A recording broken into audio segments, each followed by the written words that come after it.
Europe was trembling in the spring of 1939. Italy's shadow crept across the Adriatic, and a small, proud nation stood in its path. From the ruins of old empires, Albania had only just found her independence. And now the darkness was returning. This is not a government statement, nor a war report. It is the voice of an English officer, a man who lived among the Albanians, who rode their mountains, and who saw their courage before the storm. Under Italy's heel, Darkness Falls on Albanians, An Englishman's Impressions by Captain Dr. Oakley Hill. On the map, Albania lies symbolically beneath the heel of Italy. She now lies around under that heel. The dictator's delightful technique is to pick someone smaller, much smaller than yourself, knock him down, and as you trample on him, hurl insults at him to justify your agreeable action. Mussolini has let it be known that he could not permit a permanent state of disorder to exist across the Adriatic, and he therefore decided to take over defenceless little Albania. Was it the truth? There was no disorder in Albania. King Zog had seen to that, and he had the help of his people.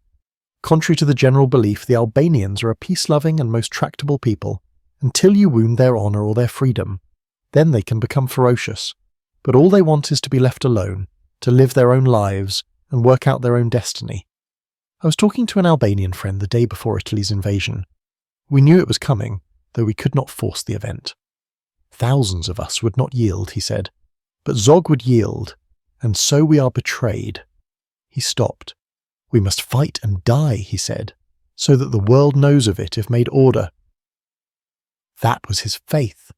That sums up the attitude of every Albanian. Zog did not let them down.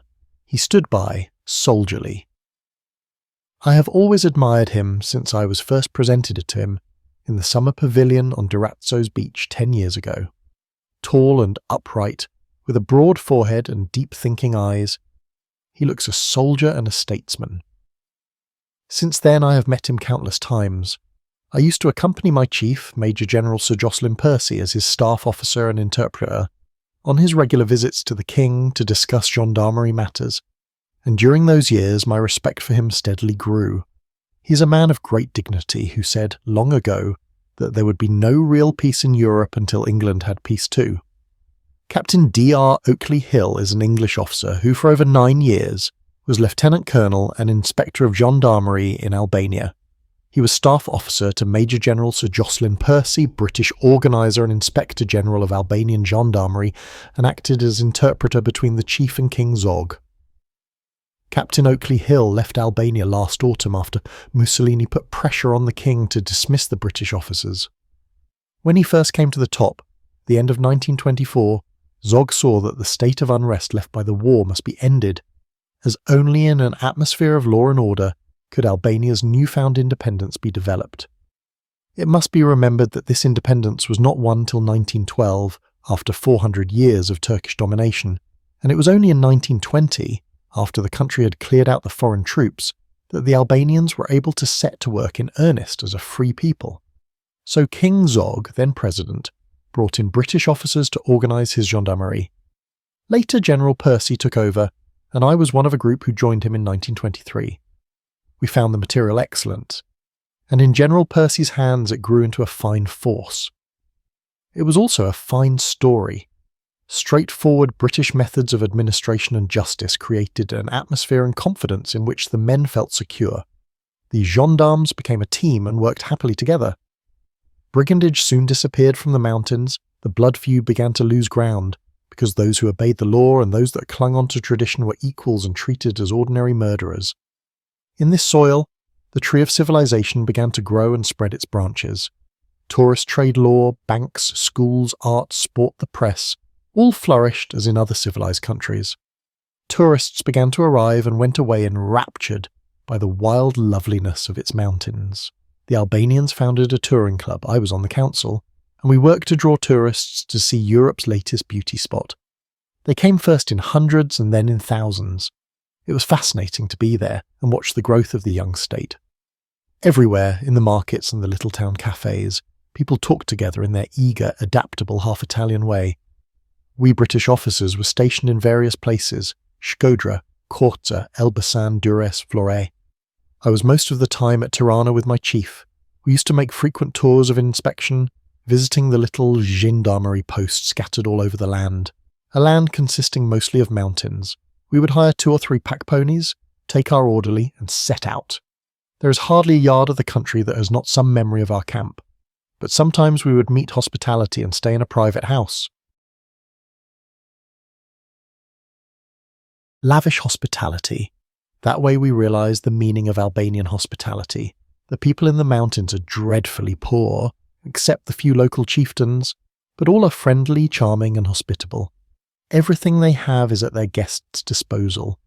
The poorest will ply him with bread, coffee, kill a sheep or a chicken, and set his wife to prepare savoury dishes without thought of intrusion into his meagre store. The honour of the house is at stake. The chieftains are most lavish within their means. I stayed once with Mrika Marashaj, the hereditary chief of the Mirdita tribe. He has brave himself among 15,000 of his own tribe, half wild, half tamed, and there he holds feudal sway. His men take the sheep and goats up to the high pastures early in the morning, and in the evening the flocks are led in again. The sheep and goats are milked twice a day, and the milk is sent to the women for preparation. Women are the safety valves of family life.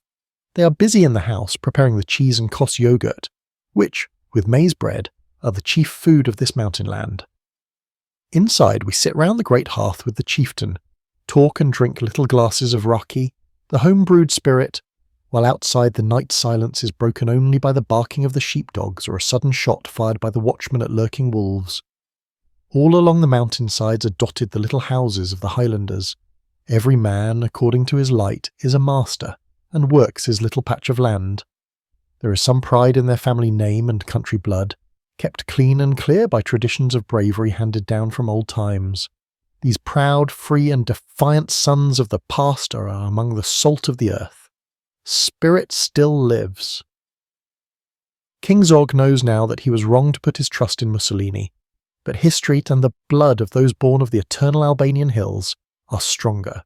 The family creed of Albanians, as far back as one can remember, is personal liberty and personal pride. That spirit has not died. She still lives. She has played her faithful part with her men through the centuries, and will never be lost to them. I have heard from friends who have escaped from Albania that the hills resound again with the crack of seized rifles, and men dying by the score in defence of their independence. This last chapter of Albanian history darkens the Albanian soul, but no darkness has fallen so deep that there is no dawn. Their sufferings will be real enough, but their spirit will rise, and when the storm has passed, shall we not all work together to raise them again into the light? A century may pass, but the voice of that English soldier still echoes across the mountains. He saw not just the fall of a nation, but the endurance of its soul. Another truth revealed, another secret uncovered. By the Black Folder.